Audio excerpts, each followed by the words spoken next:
Rovaniemen talvi kätkee sisäänsä synkimmät salaisuudet. Helena, 60-vuotias leski, eli 2 vuotta miehensä kuoleman jälkeen yksinäisyydessään, kunnes nuori palomies Tapio astui hänen elämäänsä tuoden valon takaisin. Mutta juuri, kun Helena alkoi tuntea sydämensä sulavan, menneisyyden aave palaa kummittelemaan tuoden mukanaan paljastuksen, joka järisyttää hänen maailmansa perustuksia myöten. Tässä tarinassa rakkaus, petos ja anteeksianto kietoutuvat yhteen tavalla, joka pakottaa jokaisen kohtaamaan omat valheensa ja totuutensa. Mikään ei ole sitä, miltä näyttää, ja jokainen valinta voi maksaa sydämen hinnan.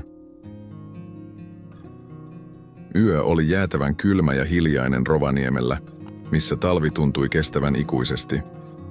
Helena, 60-vuotias leski, istui pienessä talossaan metsän laidalla ja katseli ikkunasta putoavia lumihiutaleita. Viiltävä tuuli ja lumisateen vaimennettu ääni sekoittuivat toisiinsa luoden lohduttoman tunnelman. Hän oli yksin, kuten aina. Miehensä kuolemasta oli kulunut 2 vuotta ja yksinäisyydestä oli tullut hänen ainoa seuralaisensa. Radio oli kiinni.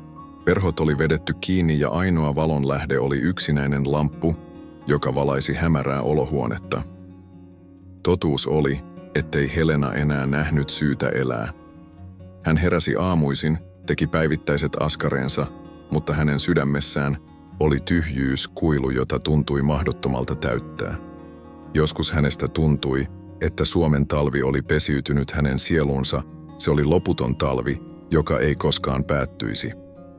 Mutta sinä iltana tapahtui jotain erilaista. Hän kuuli askeleita ulkoa, etäisiä ja pehmeitä, kuin joku olisi lähestymässä taloa. Helena nousi epäluuloisena ja katsoi ikkunasta, mutta ei nähnyt ketään. Hiljaisuus valtasi jälleen tilan, ja hän oli juuri palaamassa rutiineihinsa, kun oven hiljainen koputus sai hänet säpsähtämään. Hän jähmettyi hetkeksi miettien, kuvitteliko vain. Sitten ovi avautui. Tapio, 88-vuotias palomies, seisoi oviaukossa huolestunut katse silmissään ja kireä hymy huulillaan. Anteeksi, että häiritsen, Helena, hän sanoi lujalla, mutta lämpimällä äänellä. Halusin vain varmistaa, että olet kunnossa. Lunta tulee nyt kovasti, ja jos tarvitset apua... No, olen lähistöllä. Helena oli yllättynyt. Hän tunsi Tapion vain näöltä, mutta ei ollut koskaan puhunut hänen kanssaan. Tapio oli ystävällinen mies, joka tunnettiin väsymättömästä työstään yhteisön hyväksi, mutta Helenalle hän oli aina ollut vain yksi kasvo kylässä. Helena epäröi hetken, mutta yksinäisyys ajoi hänet kutsumaan miehen sisään. Tule sisään, jos haluat, hän sanoi karhealla äänellä. Mutta älä viivy kauan. Talvi on täällä julma, ja sinulla on varmasti muutakin tekemistä. Tapio astui sisään. Hänen vaatteensa olivat märät ja tuuli oli jättänyt jälkensä hänen kasvoihinsa. Hetken hän näytti eksyneeltä Helenan yksinkertaisessa kodissa, ympäröitynä lämmöllä, jota Helena ei enää itse tuntenut. Keskustelu oli aluksi kömpelöä, kuin kumpikaan ei olisi tiennyt mitä sanoa, kuin he olisivat eläneet eri maailmoissa. Helena puhui vähän, ääni hieman väristen, kun taas Tapio yritti pitää yllä miellyttävää keskustelua. Mutta illan edetessä jokin muuttui. Hiljaisuus ei enää tuntunut kiusalliselta. He alkoivat tutustua toisiinsa eri tavalla. Tapio kertoi työnsä haasteista, rakkaudestaan luontoon, taistelusta armotonta kylmyyttä vastaan, joka tuntui nielaisevan kaiken ympärillään. Helena puolestaan puhui vähän elämästään, edesmenneestä miehestään, tuskasta, jota talvi tuntui vain vahvistavan.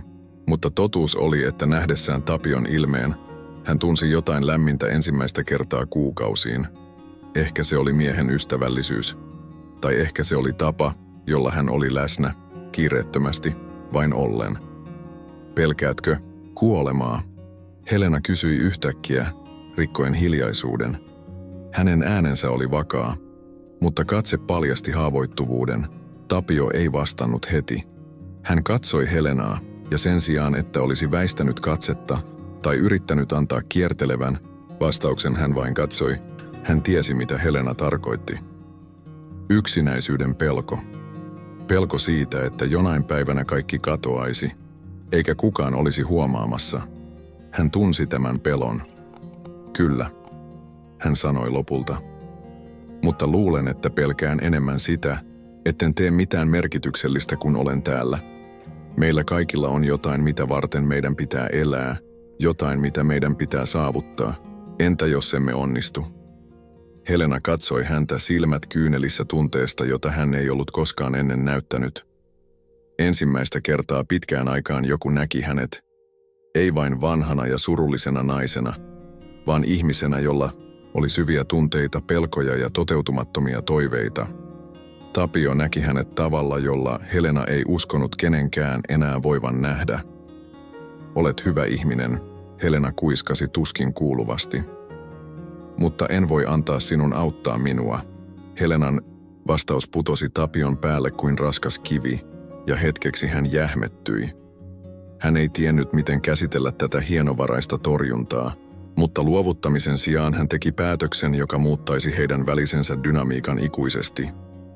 En halua auttaa sinua vain velvollisuudesta, Helena, hän sanoi pehmeästi, mutta lujasti. Haluan auttaa sinua, koska jostain syystä sillä on minulle merkitystä. Helena tuijotti häntä hiljaa, ajatukset äkillisen tunteen sumentamina. Elämän paino, yksinäisyyden tuska, epävarmuus siitä, miten käsitellä omia haavoja, kaikki tämä kulutti häntä. Mutta siinä Tapio oli valmis murtamaan jään, joka oli muodostunut hänen sydämeensä. Yö, joka oli alkanut niin hiljaisena Helenan ja Tapion keskustelulla, tuntui vielä seuraavana aamuna ilmassa. Helena heräsi lumen pehmeään ääneen, joka osui ikkunoihin. Hän tunsi painon rinnassaan. Se oli haavoittuvuuden pelko, jota hän harvoin kohtasi. Hänen valmistellessaan päiväänsä levottomuuden tunne valtasi hänet. Tapion ele, hänen odottamaton ystävällisyytensä, oli vielä tuoreena hänen mielessään. Hän ei tiennyt, miten käsitellä sitä. Aamiainen oli hiljainen, mutta jokin tuntui erilaiselta. Hän jäi tuijottamaan ulos ikkunasta, silmät kiinnittyneinä hitaasti putoavaan lumeen. Suomen talvi toi aina mukanaan omanlaisensa kauneuden, mutta myös eristäytyneisyyden tunteen, jonka Helena tunsi hyvin. Hän ei halunnut enää ketään elämäänsä, ei halunnut enää siteitä, jotka voisivat katketa. Talvi oli lopulta täydellinen vertauskuva sille, mitä hän tunsi sisällään. Kylmä, etäinen, läpäisemätön. Mutta Tapion vierailu ei poistunut hänen mielestään. Jotain miehessä tuntui vilpittömältä, mutta samaan aikaan Helena pelkäsi avautua, luottaa. Hän tiesi, että Tapio palaisi. Olihan mies sanonut olevansa lähistöllä, jos Helena tarvitsisi jotain. Ja todellakin, Tapio palasi sinä iltapäivänä, juuri ajoissa nähdäkseen Helenan puutarhassaan, tuijottamassa lunta, tyhjällä katseella. Tapio lähestyi Helenaa samalla tyynellä ilmeellä kuin aiemmin, mutta jokin oli muuttunut. Hän oli tullut tietoisemmaksi naisen yksinäisyydestä. Helena, hän sanoi hellästi, sinun ei tarvitse käydä läpi tätä yksin. Helena kääntyi yrittäen piilottaa tuskan silmistään. En ole kuin sinä. Sinulla on koko elämä edessäsi, Tapio. Minä olen jo elänyt, ja se mitä minusta on jäljellä on vain kaipuuta. Nuo sanat osuivat häneen odottamattomalla painolla, mutta Tapio ei peräytynyt. Hän tiesi, että Helena sulkeutui, mutta hän ei halunnut luovuttaa. Ehkä olet väärässä, Helena. Rakkaudella ei ole viimeistä käyttöpäivää. Ei ole koskaan liian myöhäistä tuntea jotain aitoa. Puhuessaan jokin hänen äänessään kosketti Helenan herkkää kohtaa. Hän sulki silmänsä hetkeksi, ja muisto hänen miehestään Jarista nousi mieleen, kirkkaana kuin aamuaurinko. Hän muisti yöttämän vierellä, jaetut naurut, kumppanuuden, joka kesti viimeiseen päivään asti, mutta Jarin kuoleman jälkeen Helenan elämästä oli tullut syvä ja sietämätön kuilu. Hän oli menettänyt uskonsa rakkauteen, ja talvi, pitkine ja kylmine varjoineen, tuntui heijastavan täydellisesti hänen särkynyttä sieluaan. Puhut rakkaudesta kuin se olisi jotain, mitä voimme valita. Mutta emme voi, Tapio, Helena sanoi piinaavalla surulla. Rakkaus valitsee meidät ja sitten hylkää. Se on julma. Mutta Tapio, kärsivällisyydellä jonkun, joka tiesi, mitä oli käsitellä omia menetyksiään, vain katseli häntä. Luulen, että rakkaus on myös se, mikä parantaa meidät, Helena. Todellinen paraneminen tapahtuu vain, kun annamme rakkauden tulla elämäämme, vaikka se tulisi odottamattomassa muodossa. Hän otti askeleen kohti Helenaa, ei kiireellä, vaan hiljaisella vakavuudella. Voin auttaa sinua ymmärtämään tämän. Tarvitsen vain, että luotat minuun. Anna minun näyttää sinulle, askel askeleelta. Helena tarkkaili häntä varovasti. Tapio oli niin varma itsestään, niin vilpitön, että Helena alkoi epäillä omaa vastustustaan. Syvällä sisimmässään osa hänestä halusi uskoa mieheen, mutta hänen menneisyytensä aaveet olivat vaikeita sivuuttaa. Helenan katse harhaili lumiseen maisemaan. Jokainen lumihiutale tuntui kantavan mukanaan muistoa menneisyydestä, painoa, jota hän oli kantanut niin kauan. Mutta Tapion läsnäolo toi jotain uutta tähän tuttuun näkymään. Se toi mahdollisuuden, toivon häivähdyksen, jota Helena ei ollut uskaltanut tuntea pitkään aikaan. Miksi välität? Helena kysyi äkkiä, ääni väristen. Miksi juuri minä? On niin monia muita, jotka tarvitsevat apua, jotka ansaitsevat huomiosi enemmän kuin minä.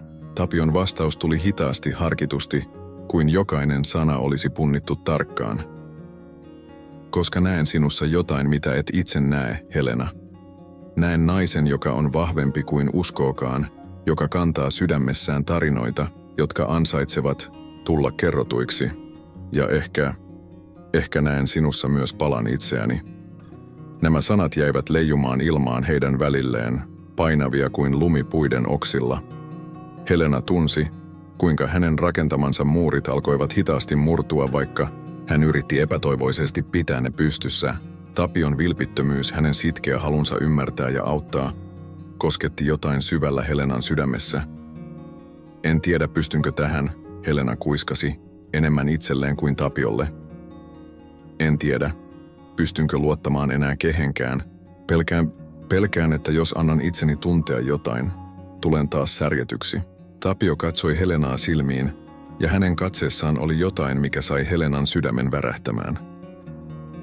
Joskus, Tapio sanoi pehmeästi, suurin rohkeus on antaa itselleen lupa olla särkyvä. Ja minä lupaan sinulle, Helena, että jos annat minulle mahdollisuuden, en koskaan käytä sitä haavoittuvuutta sinua vastaan. Seuraavina päivinä Tapio jatkoi vierailujaan, tuoden valoa ja lämpöä Helenan elämään, mutta nainen vastusti edelleen. Vierailut olivat lyhyitä, mutta aina täynnä piilotettuja merkityksiä. Helena tunsi, että jotain oli tapahtumassa, mutta ei tiennyt tarkalleen mitä. Hän ei tiennyt, voisiko luottaa Tapioon, eikä tiennyt, pystyisikö avaamaan sydämensä uudelleen. Samaan aikaan Tapio alkoi tulla levottomaksi. Hän tiesi, että Helena taisteli omia aaveitaan vastaan, mutta oli jotain muutakin. Jotain, mitä hän ei ollut jakanut Helenan kanssa. Salaisuus hänen omasta menneisyydestään. Kun hän oli nuorempi, hänen vaimonsa oli kuollut harvinaiseen ja julmaan sairauteen.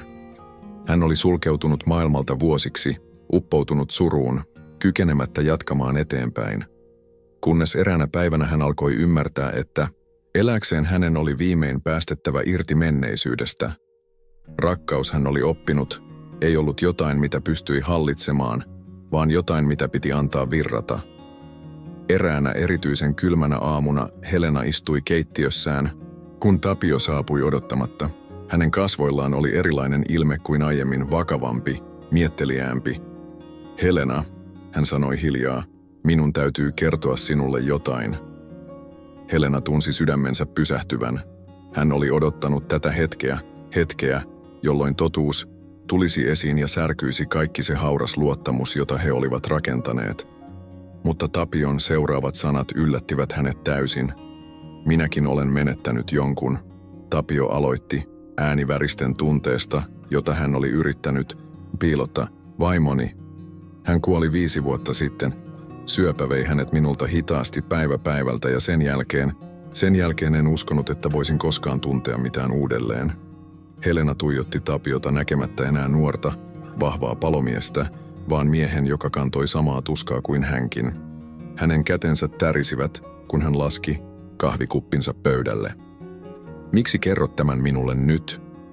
Koska haluan sinun ymmärtävän, Tapio vastasi, ottaen varovaisen askeleen lähemmäs, että tiedän tarkalleen, miltä tuntuu, kun maailma romahtaa ympäriltä. Tiedän, miltä tuntuu, kun sydän on niin särkynyt, ettei usko sen koskaan eheytyvän. Mutta tiedän myös jotain muuta. Helena pidätti hengitystään, odottaen. Tapion silmissä oli katse, joka kertoi enemmän kuin 1000 sanaa. Tiedän, että paraneminen on mahdollista. Ei helppoa, ei nopeaa, mutta mahdollista. Ja joskus se tapahtuu tavalla, jota emme osanneet odottaa. Lumihiutaleet tanssivat ikkunan takana, kun hiljaisuus laskeutui heidän välilleen. Helena tunsi kyyneleiden nousevan silmiinsä, mutta tällä kertaa ne eivät olleet pelkästään surun kyyneleitä. Ne olivat jotain muuta, ehkä ymmärrystä, ehkä toivoa. Mutta miksi minä? Helena kysyi viimein, ääni tuskin kuiskattua, kovempaa. Miksi tulit juuri minun luokseni? Tapio hymyili surumielisesti, koska näin sinussa saman tuskan, jota itse kannoin. Ja ehkä näin myös mahdollisuuden auttaa jotakuta tavalla, jolla olisin toivonut jonkun auttavan minua silloin, kun olin kaikkein pimeimmässä kohdassa. Helena nousi hitaasti tuoliltaan ja käveli ikkunan ääreen. Hän katsoi ulos talviseen maisemaan, joka nyt näytti jotenkin erilaiselta. Lumi ei enää näyttänyt niin kylmältä, tuuli ei tuntunut niin julmalta. En tiedä, pystynkö tähän, hän sanoi hiljaa. En tiedä, pystynkö päästämään irti. Et ole yksin, Tapio. Vastasi asettuen hänen viereensä ikkunan ääreen. Tällä kertaa sinun ei tarvitse kantaa tätä taakkaa yksin, mutta juuri kun Helena alkoi tuntea toivon pilkahduksen sydämessään, jotain odottamatonta tapahtui. Puhelin soi Tapion taskussa ja hänen kasvonsa muuttuivat vakaviksi puhelun aikana. Kun hän lopetti puhelun, hänen silmissään oli katse, joka sai Helenan sydämen jäätymään. Minun täytyy mennä, Tapio sanoi nopeasti. On tapahtunut jotain, mistä minun pitää huolehtia. Mutta lupaan palata. Lupaan, etten jätä sinua yksin tämän kanssa. Kun Tapio lähti kiireesti talosta, Helena jäi seisomaan ikkunan ääreen, katsellen hänen loittonevaa hahmoaan lumisateessa. Jokin Tapion äkillisessä lähdössä ja hänen silmiensä ilmeessä jäi vaivaamaan Helenaa. Oliko hän todella kertonut kaiken? Vai oliko vielä jotain pimeää ja salattua, joka odotti paljastumistaan?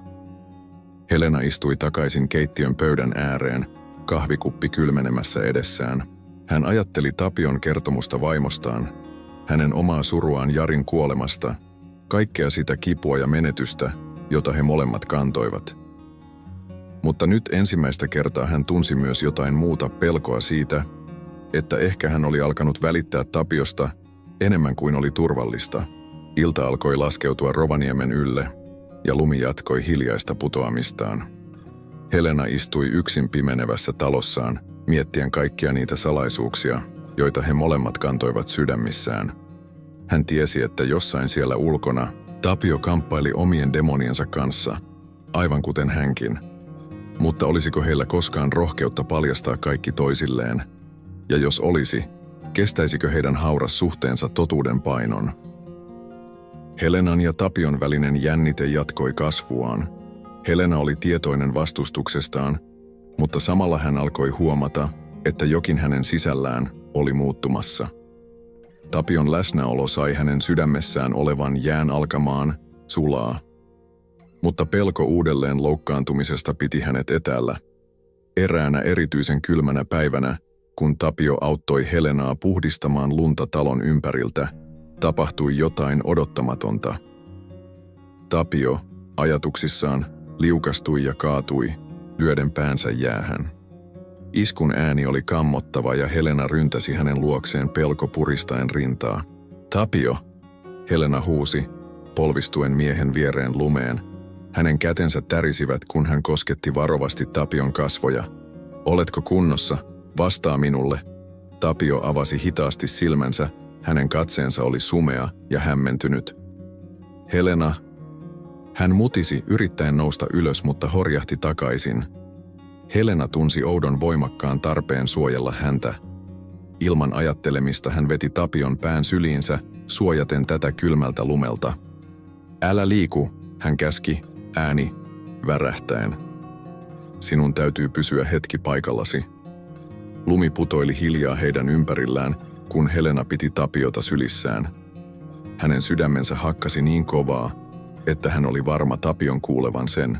Tämä hetki, tämä odottamaton läheisyys, niin sai hänet tuntemaan jotain, mitä hän ei ollut tuntenut vuosiin: pelkoa, toisen puolesta, tarvetta suojella, välittämistä. Anteeksi, Tapio sanoi hiljaa, yrittäen hymyillä kivun läpi.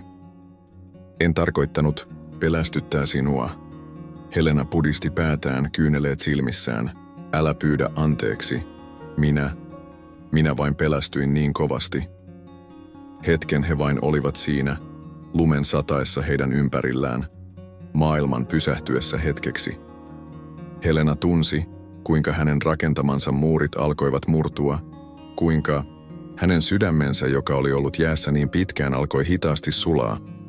Meidän pitää saada sinut sisälle, Helena sanoi lopulta, pyyhkien silmiään. Pystytkö kävelemään, jos autan? Tapio nyökkäsi hitaasti ja yhdessä he nousivat varovasti ylös. Helena tuki Tapiota, kun he kävelivät hitaasti kohti taloa. Hän tunsi miehen lämmön vierellään, tunsi tämän sydämen lyönnit ja jokin hänen sisällään muuttui peruuttamattomasti. Sisällä Helena auttoi Tapion istumaan sohvalle. Hänen kätensä liikkuivat varmasti, kun hän tutki Tapion päätä vammojen varalta. Vuosien yksinäisyys ja suru tuntuivat hetken väistyvän, kun hän keskittyi huolehtimaan toisesta ihmisestä. Sinulla on kuhmu, Helena sanoi pehmeästi, koskettaen varovasti Tapion päätä. Haen jäätä. Kun Helena palasi jääpussin kanssa, hän huomasi Tapion katsovan häntä intensiivisesti. Mitä? Hän kysyi, tuntien punastuvansa ensimmäistä kertaa vuosiin. En ole koskaan nähnyt sinua tällaisena, Tapio vastasi hiljaa. Niin, elossa. Helena pysähtyi hetkeksi, jääpussi kädessään. Hän tiesi, että Tapio oli oikeassa. Jotain oli muuttunut. Pelko toisen menettämisestä oli herättänyt hänessä tunteita, joiden hän oli luullut kuolleen Jarin mukana. Ehkä. Helena aloitti varovasti, asettaessaan jääpussia Tapion päälle. Ehkä olen ollut väärässä monessa asiassa. Miten niin? Tapio kysyi tarttuen hellästi Helenan käteen, joka piti jääpussia. Helena tunsi kyyneleiden nousevan silmiinsä jälleen. Luulin, että olin valmis kuolemaan, että elämälläni ei ollut enää merkitystä Jarin kuoleman jälkeen. Mutta kun näin sinun kaatuvan, kun pelkäsin, että sinulle oli käynyt pahasti, hänen äänensä murtui ja kyyneleet alkoivat valua hänen poskilleen. Tapio nosti kätensä ja pyyhki hellästi hänen kyyneleensä. Jatka, hän kuiskasi. Ymmärsin, että pelkään yhä. Pelkään menettää. Ja jos pelkään menettämistä, se tarkoittaa, että välitän yhä. Että sydämeni ei olekaan niin kuollut kuin luulin. Tapion silmät täyttyivät kyynelillä hänen kuunnellessaan Helenan sanoja. Hän nousi istumaan, jääpussin pudotessa syliin, ja otti Helenan kädet omiinsa. Tiesin sen, hän sanoi pehmeästi. Tiesin, että siellä sisällä oli yhä elämää. Sitä vain piti suojella niin kauan, että se uskaltaisi tulla esiin. Helena katsoi heidän yhteen liitettyjä käsiään, tuntien miten lämpö virtasi Tapion käsistä hänen omiinsa. Se oli kuin kevään ensimmäinen merkki pitkän talven jälkeen. Mitä nyt tapahtuu? Hän kysyi hiljaa, peläten vastausta. Nyt, Tapio sanoi. Me opettelemme elämään uudelleen, yhdessä, askel kerrallaan. Mutta juuri kun Helena oli aikeissa vastata, puhelin soi. Se oli Tapion puhelin, ja soittaja oli tuntematon numero.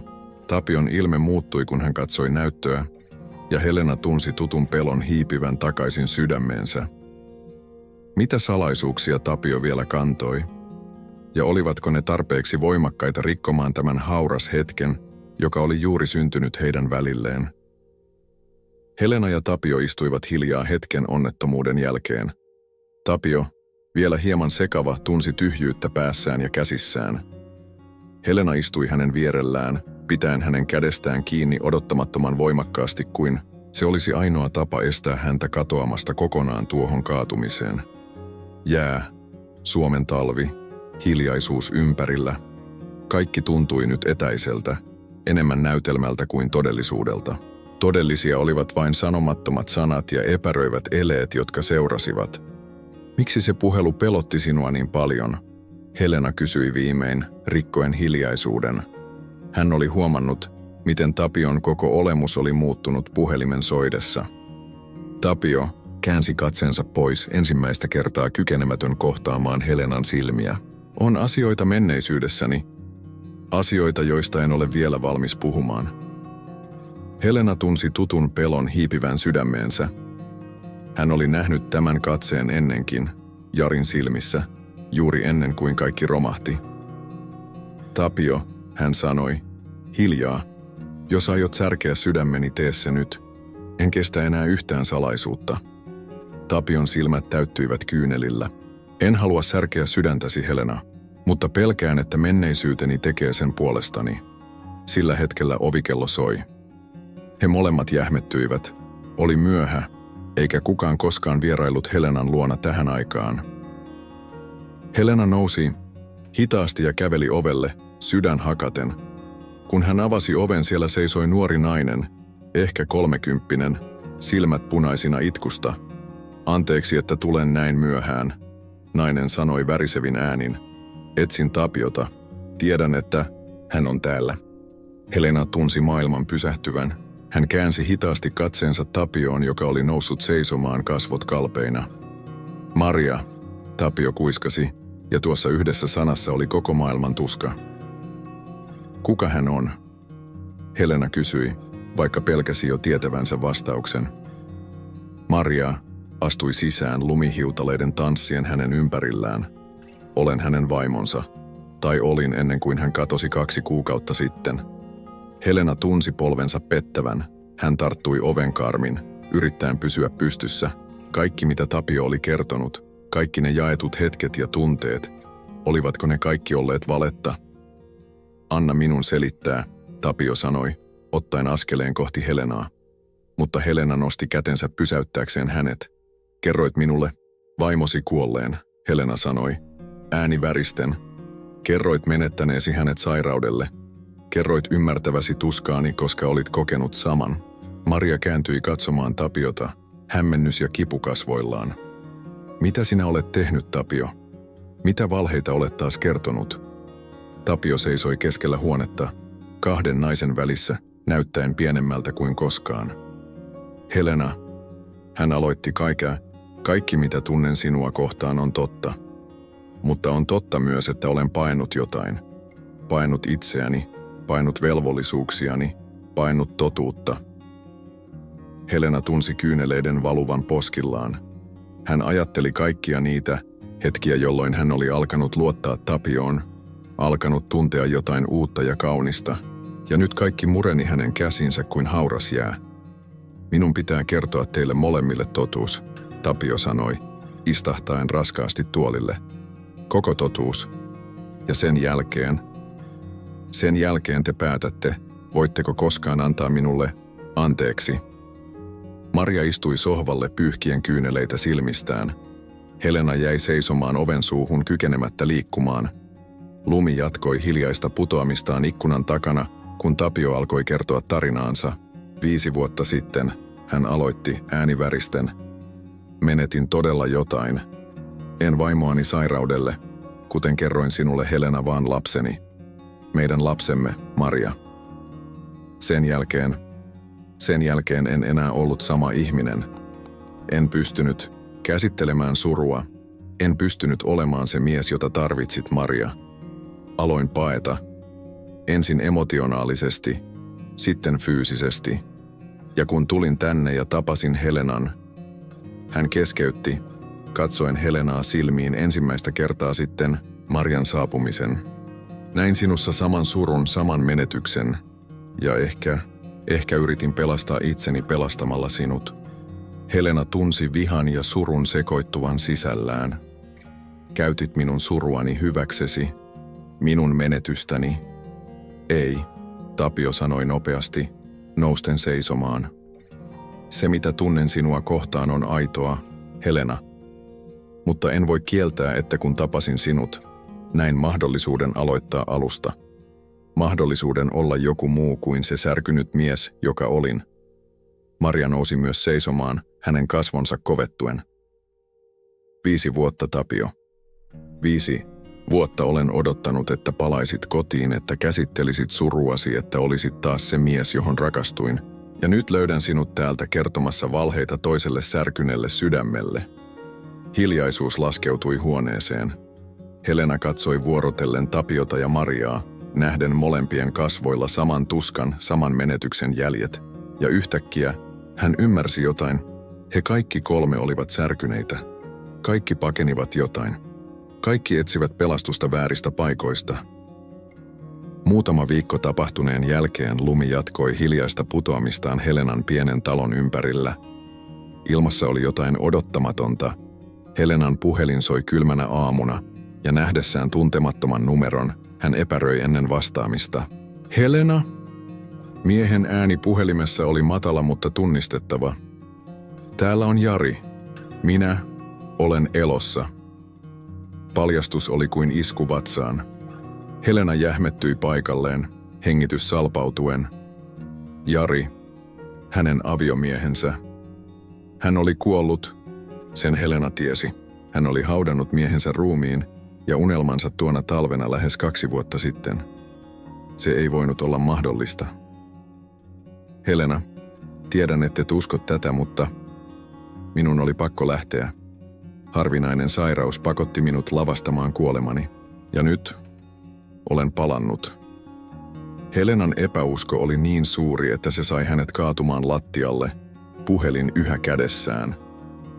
Hänen koko maailmansa romahti silmiensä edessä. Kaikki, mitä hän oli tehnyt, kaikki suru, yksinäisyys, emotionaalinen sulkeutuminen, kaikki oli ollut turhaa. Miksi? Helena kuiskasi puhelimeen, hänen äänensä väristen hallitsemattomasti. Miksi teit tämän minulle? Helena, minulla ei ollut vaihtoehtoja, Jari vastasi, hänen äänensä täynnä tuskaa. Sairauteni. Se oli harvinainen, aggressiivinen. Lääkärit antoivat minulle vain muutaman kuukauden elinaikaa. En halunnut, että näkisit minun kuolevan hitaasti. Ajattelin, että nopea kuolema olisi armollisempi. Helena puristi puhelinta niin kovaa, että hänen rystysensä muuttuivat valkoisiksi. Armollisempi. Sinä petit minua, Jari. Annoit minun surra. Annoit minun kärsiä. Mutta sitten tapahtui ihme, Jari keskeytti. Löysin kokeellisen hoitomuodon ulkomailta. Se toimi, Helena. Se todella toimi. Mutta en voinut palata heti. Prosessi oli pitkä, kivulias, ja minun piti pysyä piilossa, kunnes olisin varma paranemisestani. Helena sulki silmänsä, kyyneleet valuivat hänen poskillaan. Hänen mielessään pyöri kuvia Tapiosta, heidän jaetuista hetkistään, tunteista, jotka olivat alkaneet herätä. Ja nyt tämä menneisyyden haamu palaamassa elämään. Missä olet nyt? Helena kysyi, yrittäen saada äänensä vakaaksi. Olen Helsingissä, Jari vastasi. Tulen Rovaniemelle huomenna. Helena, haluaisin tavata sinut. Selittää kaikki kasvotusten. Helena tunsi paniikkikohtauksen lähestyvän. Hänen sydämensä hakkasi rajusti, ja hänen oli vaikea hengittää. Kaikki tuntui epätodelliselta. Jarin ääni puhelimessa, lumen hiljainen putoaminen ikkunan takana, hänen oma elämänsä, joka oli juuri alkanut löytää uuden suunnan. En tiedä, pystynkö tähän, Helena sanoi hiljaa. En tiedä, pystynkö kohtaamaan sinua. Ymmärrän, Jari vastasi pehmeästi. Mutta olen odottanut tätä hetkeä 2 vuotta. Olen unelmoinut siitä, että saisin selittää sinulle, että saisin mahdollisuuden pyytää anteeksi. Helena nousi hitaasti lattialta ja käveli ikkunan luo. Hän katsoi ulos talviseen maisemaan, joka nyt näytti erilaiselta, uhkaavammalta, vieraammalta. Kaikki varmuus, jonka hän oli hitaasti rakentanut elämäänsä Jarin kuoleman jälkeen, mureni hänen käsissään. Huomenna, Helena sanoi, lopulta. Tavataan huomenna vanhalla kahvilalla keskustassa, puolilta päivin. Kiitos, Jari kuiskasi. Helena, rakastan sinua yhä. Helena sulki puhelimen vastaamatta. Hän seisoi ikkunan ääressä, tuntien itsensä täysin eksyneeksi. Mitä hän tekisi nyt? Miten hän kertoisi Tapiolle? Ja mitä tämä kaikki tarkoittaisi hänen hitaasti heräävien tunteidensa kannalta? Hän kaivoi puhelimensa esiin uudestaan, aikoen soittaa Tapiolle. Mutta sitten hän muisti Marian, totuuden Tapiosta, kaikki ne valheet ja salaisuudet. Ehkä tämä oli kohtalo, karminen rangaistus siitä, että hän oli antanut sydämensä avautua uudelleen. Helena istui keittiön, pöydän ääreen, kädet tärisevät. Hän muisti Jarin hymyn, hänen kosketuksensa, kaikki ne vuodet, jotka he olivat jakaneet. Mutta hän muisti myös tuskan, surun, yksinäisyyden, kaiken sen, mitä hän oli käynyt läpi viimeiset 2 vuotta. Ja nyt kun hän oli vihdoin alkanut tuntea elävänsä jälleen, menneisyys palasi kummittelemaan. Lumi jatkoi putoamistaan, ulkona peittäen maailman valkoiseen hiljaisuuteen. Helena istui pimenevässä talossaan, sydän täynnä kysymyksiä, joihin ei ollut vastauksia. Huominen toisi tullessaan kohtaamisen, jota hän ei ollut koskaan uskonut tapahtuvan. Ja sen kohtaamisen myötä hänen olisi tehtävä valinta menneisyyden ja tulevaisuuden välillä, valinta 2 erilaisen rakkauden välillä. Yö laskeutui hitaasti Rovaniemen ylle, ja Helena valvoi, kuunnellen tuulen ulvontaa ja sydämensä levotonta sykettä. Huominen odotti häntä, ja sen mukana totuudet, jotka muuttaisivat kaiken. Helenan sisällä kuohui. Jarin puhelun jälkeen mikään ei tuntunut enää samalta. Hänen elämänsä, joka oli hitaasti alkanut löytää uutta suuntaa, oli jälleen myllerryksessä. Samalla Tapio, tietämättömänä kaikesta, alkoi tuntea jotain olevan vialla. Jokin Helenassa oli muuttunut, mutta hän ei tiennyt mitä.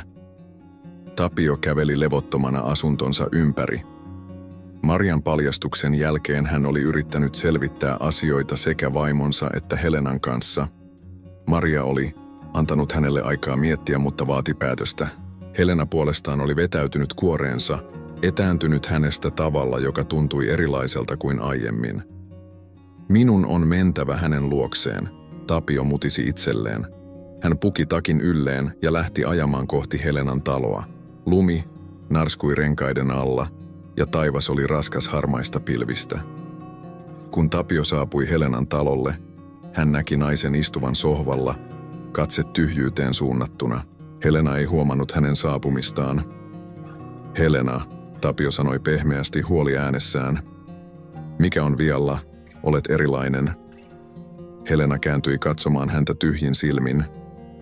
Sitten, pidätetyllä ilmeellä, hän puhui hiljaisella äänellä. Jari on palannut. Hän on elossa, Tapio. Minun mieheni on elossa. Tapion reaktio oli välitön. Hän istuutui Helenan viereen, yrittäen ymmärtää kuulemaansa. Mutta mikään ei tuntunut järkevältä.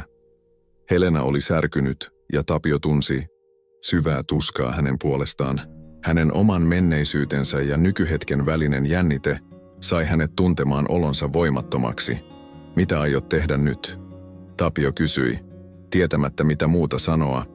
Jos hän todella on palannut, mitä se merkitsee sinulle?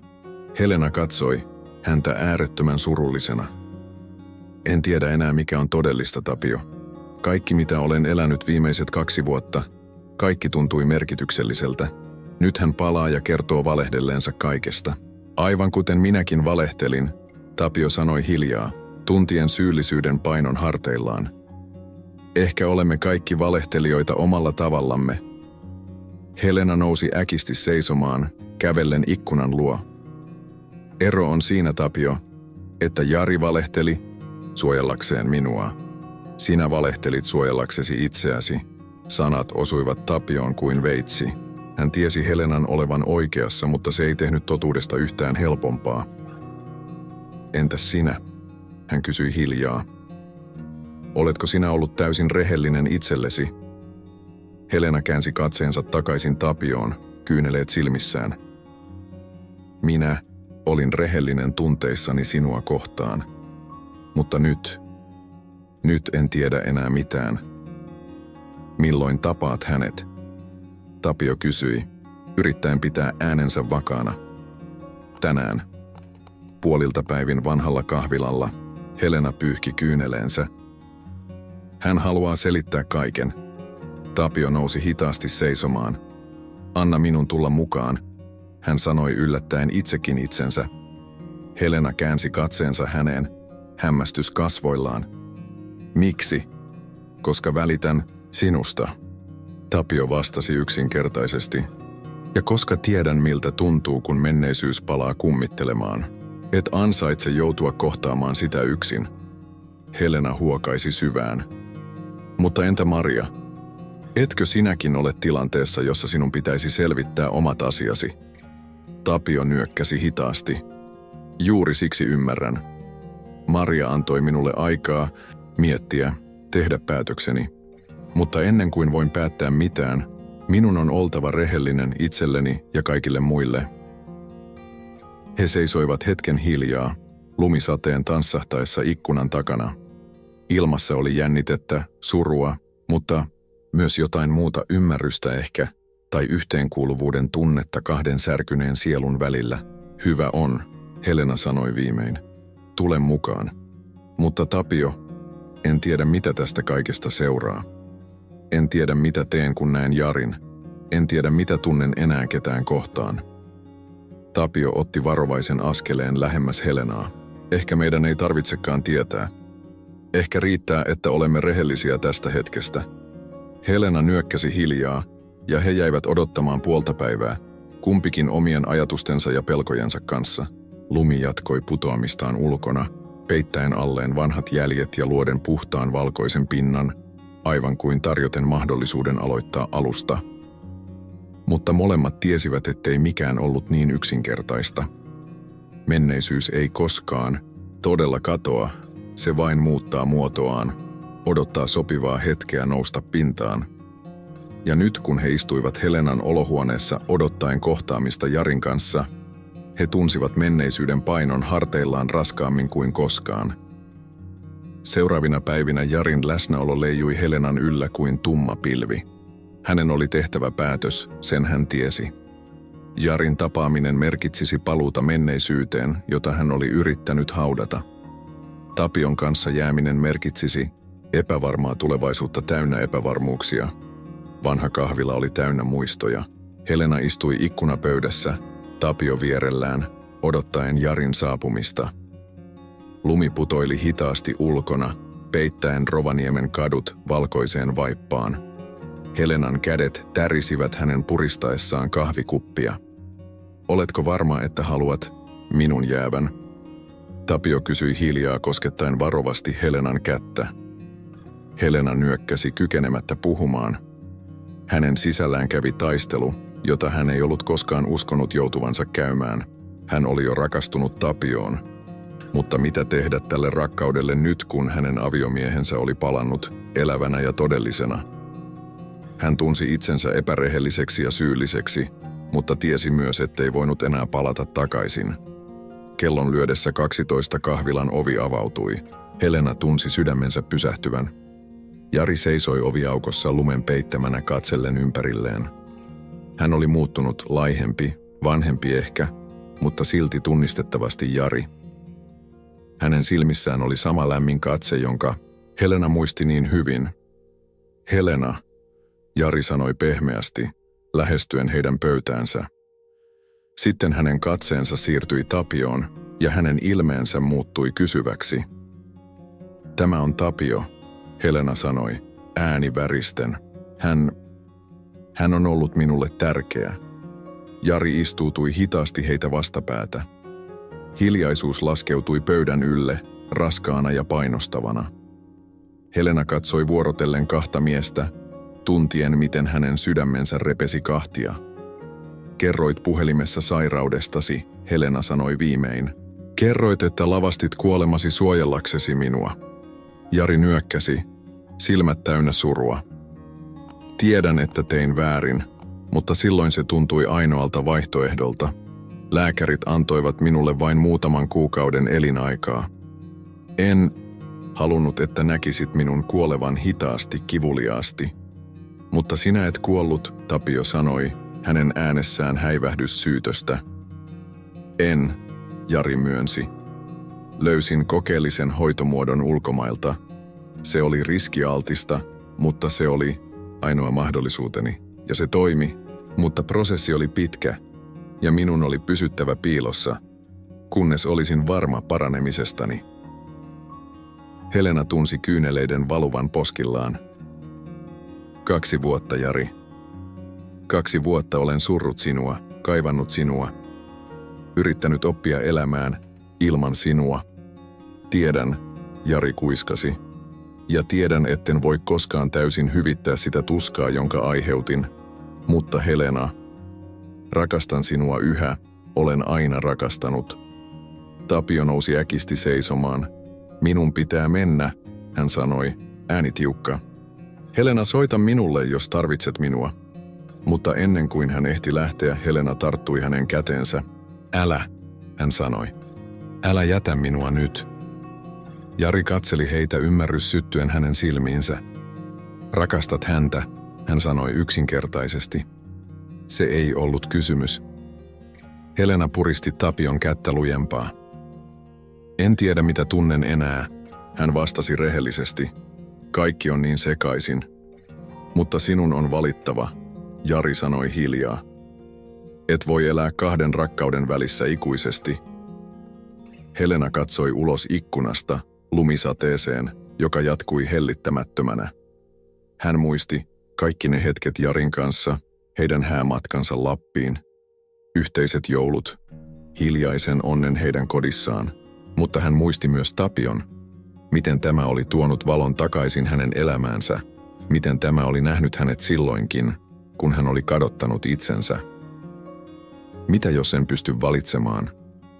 Helena kysyi, ääni särkyen. Mitä, jos mikä tahansa valinta särkee jonkun sydämen? Joskus, Tapio sanoi pehmeästi, ainoa tapa olla rehellinen on olla julma.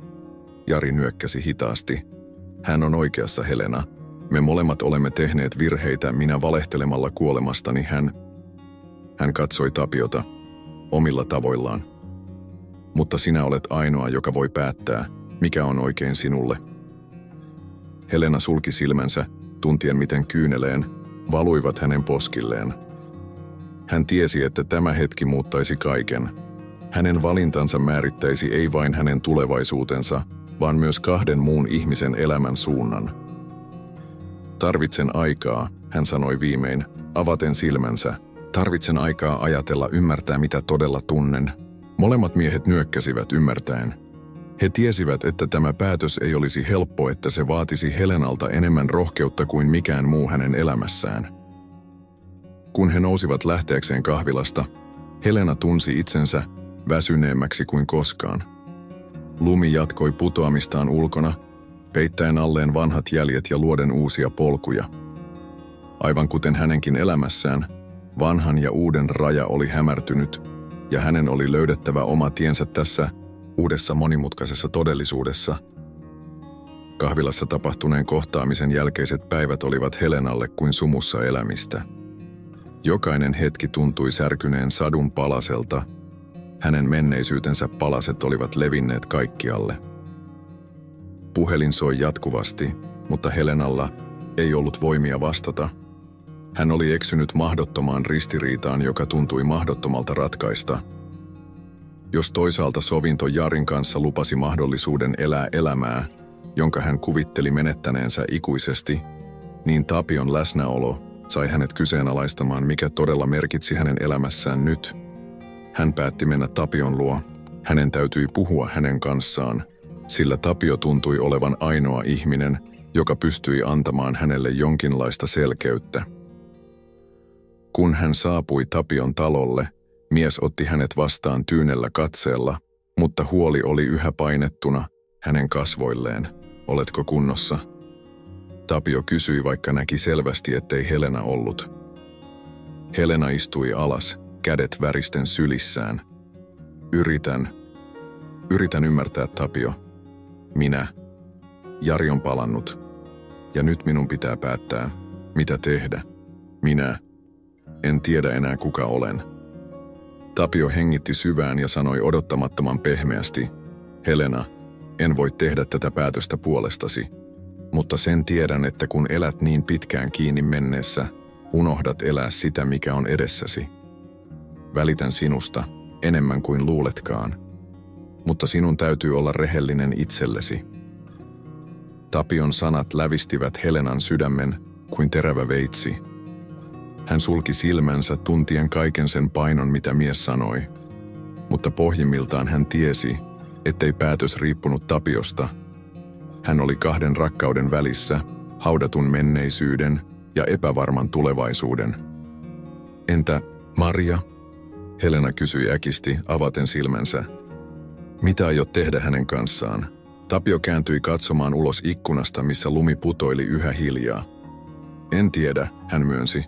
Maria ansaitsee vastauksia, aivan kuten sinäkin. Mutta en voi antaa niitä ennen kuin olen varma omista tunteistani. Olemme kaikki niin rikki, Helena kuiskasi. Sinä, minä, Jari, Maria. Kaikki me kannamme haavoja, joita emme osaa parantaa.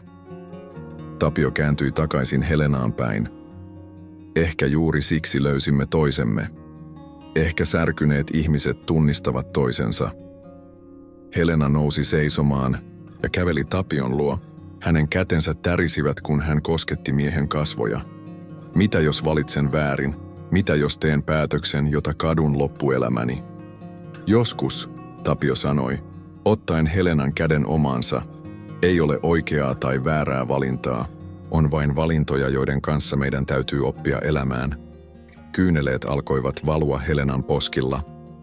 Kun Jari kuoli, luulin, etten koskaan enää tuntisi mitään, ja sitten sinä tulit elämääni, herätit minut takaisin eloon, mutta nyt Jari on palannut ja kaikki ne tunteet, kaikki ne muistot, ne ovat yhä siellä, Tapio täydensi hiljaa. Ne eivät koskaan lähteneet. Helena nyökkäsi pyyhkien kyyneleitään. Mutta enkö ole pettänyt häntä? Enkö ole pettänyt teitä molempia? Et, Tapio sanoi päättäväisesti. Olet vain ihminen, Helena. Ihminen, joka yrittää selviytyä mahdottomassa tilanteessa. He seisoivat hetken hiljaa, lumisateen luodessa pehmeää valoa huoneeseen. Helena tunsi Tapion sydämenlyönnit, tunsi tämän lämmön, ja samalla hän muisti Jarin, hänen hymynsä, hänen kosketuksensa, kaikki ne vuodet, jotka he olivat jakaneet. Pelkään, Helena tunnusti viimein. Pelkään, että jos valitsen Jarin, kadotan sinut ikuisesti. Ja jos valitsen sinut, petän kaiken sen, mitä Jari ja minä joskus olimme. Tapio silitti hellästi Helenan hiuksia. Ehkä meidän ei tarvitse menettää toisiamme kokonaan, riippumatta siitä, minkä valinnan teet. Ehkä on olemassa tapa rakastaa eri tavoin, eri tasoilla. Mutta onko se reilua? Onko se reilua kenellekään meistä? Elämä harvoin on reilua, Tapio vastasi surumielisesti. Mutta se on kaikki, mitä meillä on. Helena astui kauemmas tuntien äkillistä tarvetta saada etäisyyttä, ajatella selkeästi. Hän käveli takaisin ikkunan luo katsellen lumista maisemaa. Kaikki näytti niin puhtaalta, niin yksinkertaiselta ulkona, mutta hänen sisällään oli myrsky, joka ei osoittanut laantumisen merkkejä. Tarvitsen aikaa, hän sanoi lopulta. Tarvitsen aikaa ajatella, tuntea, ymmärtää. Ja sinun täytyy tehdä sama Marian kanssa. Tapio nyökkäsi hitaasti. Tiedän. Mutta Helena, riippumatta siitä, minkä valinnan teet, haluan sinun tietävän, että et koskaan ollut minulle pelkkä pakopaikka. Olet paljon enemmän. Helena sulki silmänsä, antaen Tapion sanojen upota sisimpäänsä.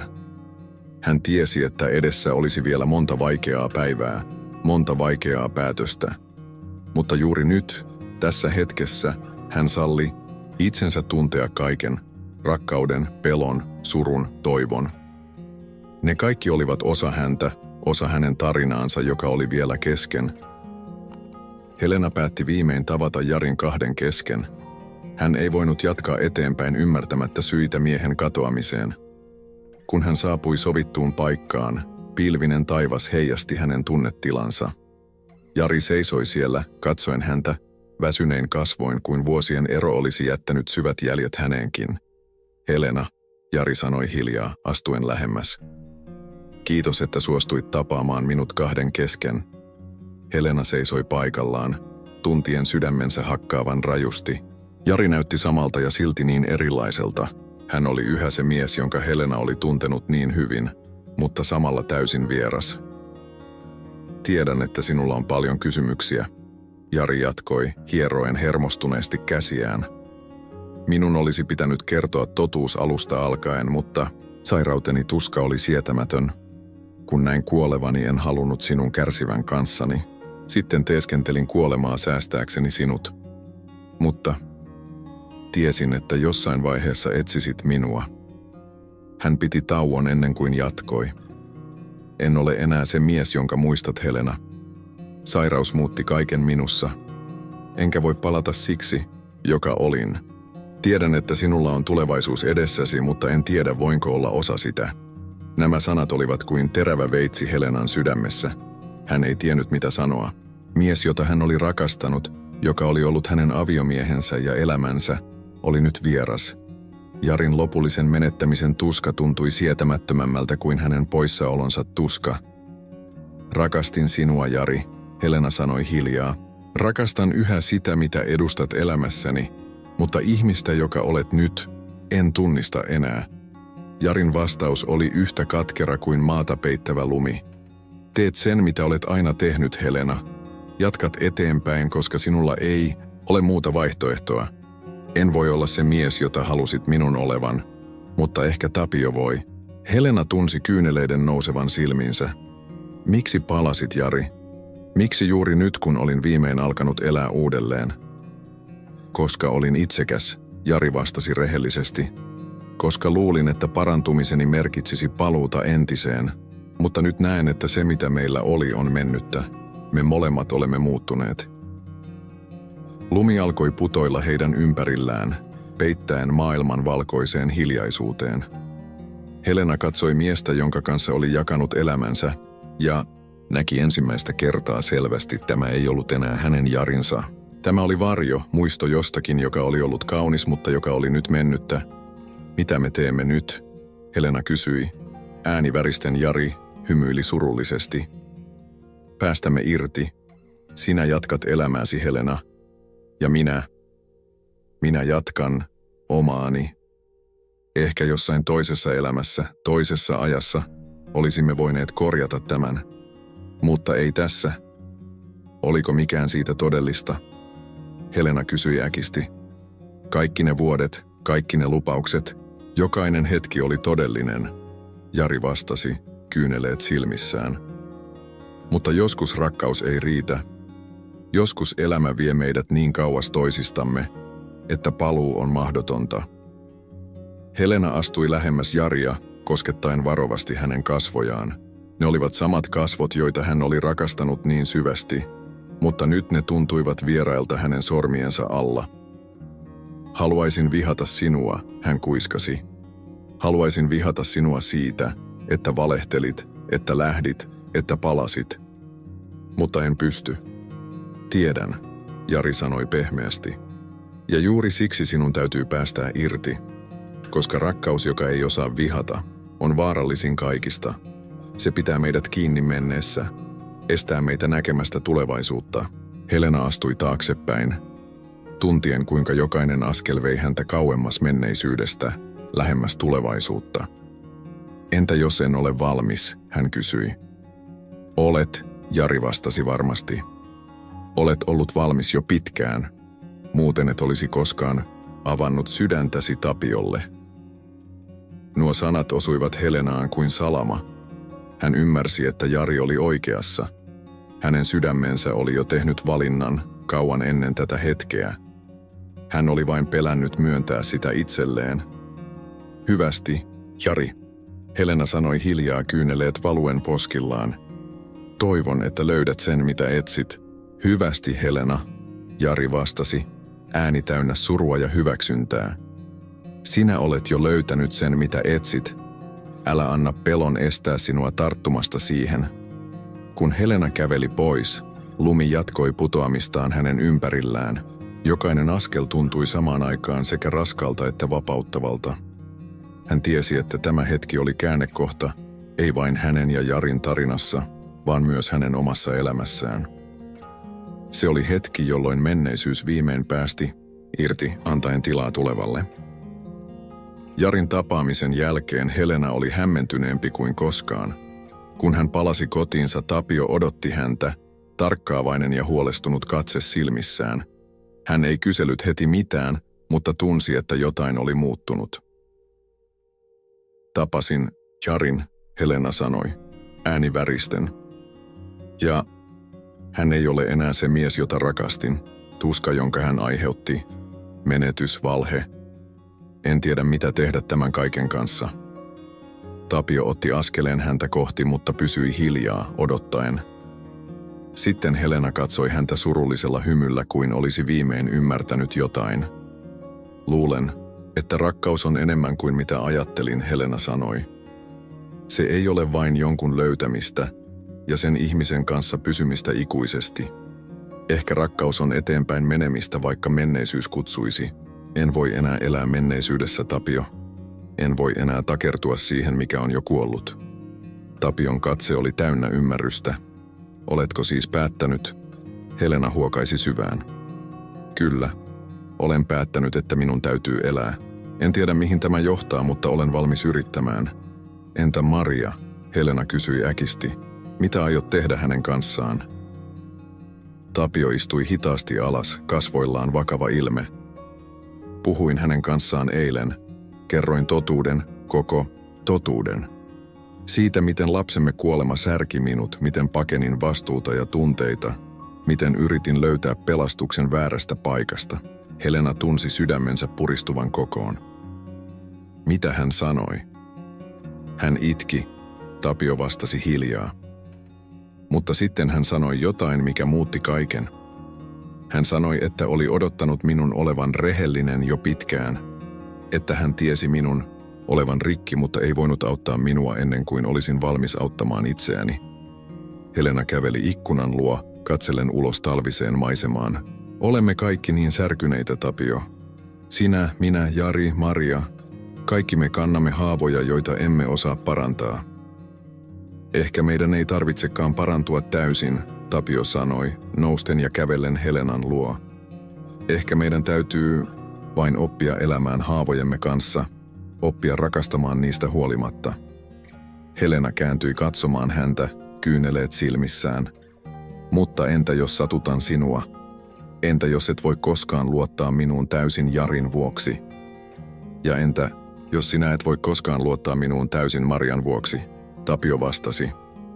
Me kaikki kannamme menneisyyttämme, Helena, mutta se ei tarkoita, ettemme voisi rakentaa tulevaisuutta. He seisoivat hetken hiljaa, lumisateen luodessa, pehmeää valoa huoneeseen.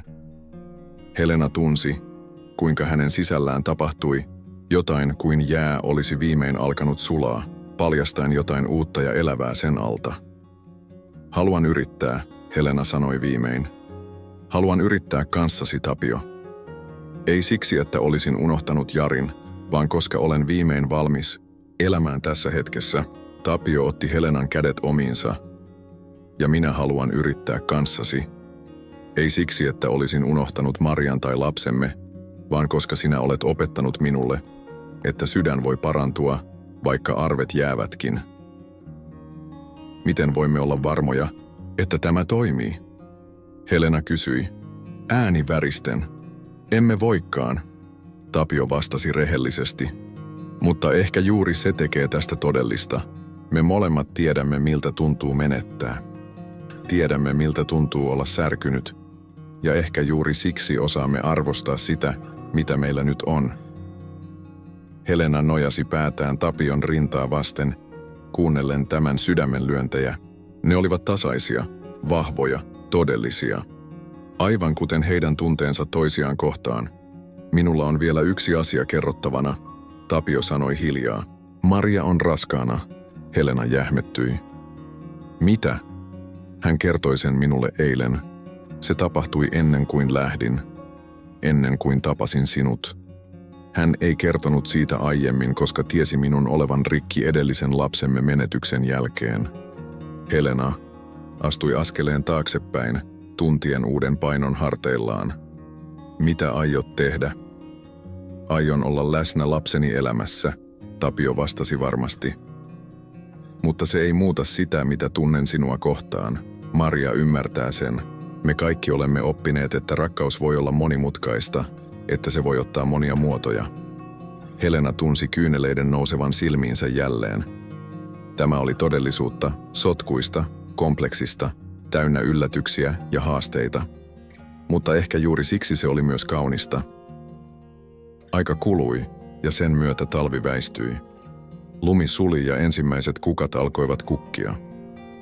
Helena oli viimein tehnyt valintansa, mutta kukaan ei tiennyt, että suurin dilemma oli vielä edessä. Tapio ja Helena, nyt läheisempiä kuin koskaan, olivat kohtaamassa jotain paljon kivuliaampaa kuin mikään menetys, jonka he olivat kokeneet. Viimeisessä tapaamisessa Jari etsi Helenan vielä kerran. Hän oli lähdössä kaupungista, päättäneenä kulkea omaa tietään. Hän katsoi Helenaa, viimeisen kerran suunnaton suru silmissään. Teit oikean valinnan, Helena, hän sanoi hiljaa. Tiedän, että satutin sinua, mutta et voi jatkaa odottamista jotakuta, jota ei enää ole. Keväinen tuuli puhalsi heidän ympärillään, kun he seisoivat Helenan pihalla. Lumipeite oli sulanut paljastaen uuden elämän merkkejä maasta. En koskaan lakkaa rakastamasta sitä, mitä meillä oli, Helena vastasi ääni täynnä syvää viisautta. Mutta kuten sanoit, en voi odottaa jotain, mikä ei koskaan palaa ennalleen, Jari nyökkäsi hitaasti. Tiedätkö, mitä opin ollessani poissa? Opin, että joskus suurin rakkauden osoitus on päästää irti, antaa toisen löytää oma tiensä, vaikka se tie veisi pois luotamme. Helena tunsi kyyneleiden nousevan silmiinsä. Miksi kaikki ei voinut olla yksinkertaisempaa? Koska todellinen rakkaus ei koskaan ole yksinkertaista, Jari vastasi. Se on monimutkaista, sotkuista, täynnä virheitä ja anteeksiantoa. Ja joskus se tarkoittaa hyväksymistä, että jotkut tarinat päättyvät, jotta uudet voivat alkaa. Samana iltana Helena istui Tapion kanssa heidän yhteisessä kodissaan. Maria oli tullut käymään aiemmin päivällä, hänen raskautensa jo selvästi näkyvissä. He olivat kaikki kolme istuneet yhdessä, puhuneet tulevaisuudesta, siitä miten he voisivat rakentaa jotain uutta vanhojen haavojen päälle. Oletko onnellinen? Tapio kysyi Helenalta, kun he istuivat teekuppien ääressä. Helena mietti hetken ennen vastaamista. En tiedä, onko onnellisuus oikea sana. Tunnen rauhaa. Tunnen, että vihdoin voin hengittää vapaasti. Tapio otti hänen kätensä omaansa. Tiedätkö, mitä ymmärsin kaiken tämän jälkeen? Ymmärsin, että joskus elämä antaa meille toisen mahdollisuuden, mutta ei koskaan samassa muodossa kuin ensimmäisellä kerralla. Helena hymyili kyynelten läpi. Kuten sinä ja Maria ja tuleva lapsenne. Kyllä, Tapio nyökkäsi. Me emme yritä rakentaa uudelleen sitä, mitä menetimme. Sen sijaan rakennamme jotain uutta perheen, joka on erilainen, mutta yhtä todellinen. Ja me? Helena kysyi hiljaa. Me olemme todiste siitä, että sydän voi parantua, Tapio vastasi. Että rakkaus voi tulla elämäämme silloinkin, kun luulemme sen olevan mahdotonta.